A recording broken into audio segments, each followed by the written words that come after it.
China is always a threat. People worry about them attacking Taiwan, which could bring us into war with China. China thinks they own it. Taiwan, by the way, used to be called Formosa back after World War II. And when the communists took over China, Chiang Kai-shek, who was the good guy in China, friends of the United States, escaped to this island. It took a lot of people with him, and he changed the name to Taiwan. And they made themselves a powerful nation in terms of technical issues and manufacturing and chips. They're the number one manufacturer of chips in Taiwan. So it's a very important area in the world and very important for us. So that's always a worry with China.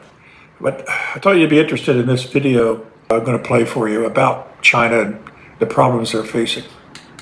When you think about China, you have to think about it in two spheres. You have to think about domestic China and how they operate their own economy, their own internal situation on the mainland. And then you think about China Inc. as they interface with the rest of the world. And it's important to think about it in those two buckets. So China's banking system is twice as large as ours and an economy substantially smaller than ours. Almost 40% of bank assets in China are lent to domestic real estate.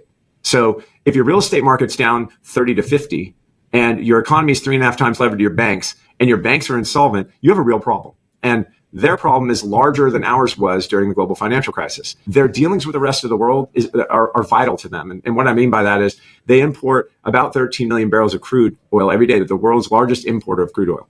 So China has a lot of problems. They're going to need to cut a deal with us.